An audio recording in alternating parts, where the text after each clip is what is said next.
Welcome to the Homegrown Half Hour. We started mainstream and went viral 24/7 and 365 online via the internet. 30 minutes of music and conversation with an up-and-coming band. This week, we talk with the movers and shakers on the scene. Remember to email us at kjagradio@kjagradio.com. And now, the Homegrown Half Hour. Hi, bro. We're back here on the Homegrown Half Hour here on Zoo92.com, also Rangerplex, alternative webcasting networks, our good friends over at WildBunchRadio.com, KJagRadio.com, as well as Rant Radio, part of Rant Media. You can find them, RantRadio.com, each and every Friday, 5 o'clock Pacific. We are live, as only live can get on there. And, of course, our good friends at Roundtable Radio, the best in talk, the best in music, and the largest jukebox on the internet. And you can check them out at roundtableradio.net. This week on the Homegrown Half Hour, we've got an interesting artist out of Wichita, Kansas. The guy dropped a interesting album just recently, actually on Halloween, I believe, and pretty much has the best publicist in the business as far as unsigned hip-hop guys go. I'm going to let him introduce himself, and then we'll get into the interview. Jump in there, brother. Tell us what's going on. What's up? Yeah, it's Dieter holding it down. You know, like you said, coming out of Wichita, Kansas, and giving a shout out to Tiffany, you know, my publicist, and she's doing a lot of big things and holding it down, and you know, just doing what we do, you know, one day at a time. You know, the independent music business is never easy, and every day is a new day, and it's an everyday grind, you know, trying to make your music heard. You know what I'm saying? Now, how did you get started doing the music thing, my man? Oh man, well, I started out when I was 4. My brother-in-law, he introduced me to hip-hop, and back in the day, he used to take me like little rides in his car, and he used to have these. Well, I have a song on the new album, 215s.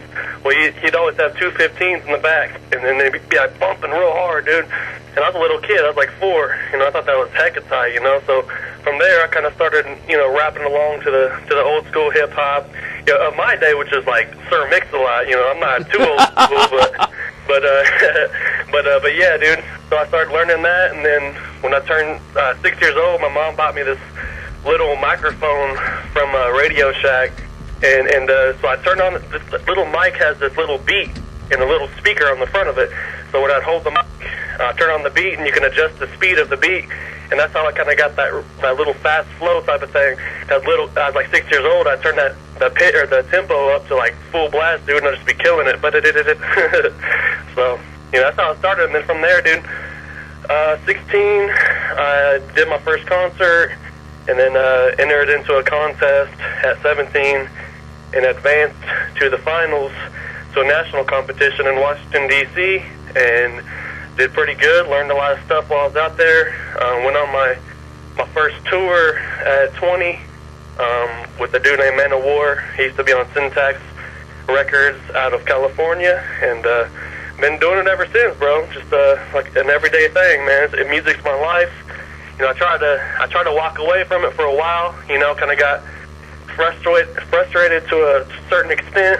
But you know, if the music lives inside of you and you have a passion, you can't just walk away, dude. It'll eat at you. So, you know, I'm back doing it, dude, and you know, just seeing what happens. You know what I'm saying?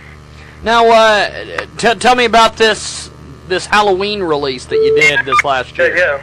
Religious Prison. I don't know if, like, a lot of Christians look at me and my imagery, saying, you know, his style kind of dark, and you know, his content matter is crazy, and his videos are controversial. I don't really know if he's a real Christian. And I just, you know, I put out this album mainly to cancel out all the judgmental thinking, dude, like among a lot of Christians, you know.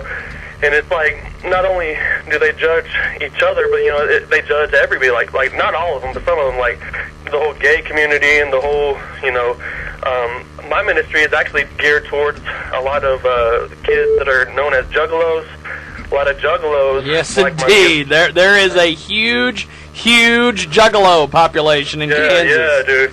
And you know, it's like, and they don't really have anything that's like real positive, but yet, you know, super raw and super, you know, have that dark imagery like I have. So I think a lot of times they hear my music and it's like, what the heck? This dude's Christian, and it's like I can be a Christian, and yet I can be myself and look how I want to look. You know what I'm saying? It's like, yeah, you don't have to look a certain way to be a Christian, because I've always been like a fan of like horror movies and you know, just that dark imagery and stuff. So that's why a lot of times when I do music videos, Pete Cabrera out of Great Bend, Kansas, he's with Royal Family as well. He always shoots me these really controversial type of videos, you know, just to stir things up. You know what I'm saying? Yeah. Well, you've been able to accomplish a heck of a lot in a very short amount of time. Why do you think that is? What's the big big secret? I think my drive, man. Just every day, I'm out doing things. I'm promoting. You know, right after I got done with religious prison, you know, I started on a new project. For me, there's like no downtime.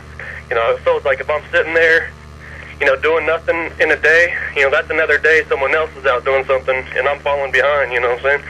So you just gotta keep at it, and you know, like Wichita is a pretty, I would actually say is a pretty hard place to come up, like when it comes to hip hop. I mean, there's a lot of local artists that really don't get a lot of love, because I think like a lot of times Wichita is kind of hesitant to you know, support their local artists, and then they only support a lot of times when a local artist starts, you know, when he goes outside of Kansas, and then they're like, oh yeah, we've been following that dude the whole time, you know, that he's the reason why he's blowing up, or we're the reason why he's blowing up. So I don't know, man. I'm trying to open the minds of a lot of people in Wichita and a lot of people in Kansas, and trying to encourage not just the fans of hip hop, but other artists to like support each other, you know, because like if we're all against each other, none of us are gonna make it out of here. You know what I'm saying?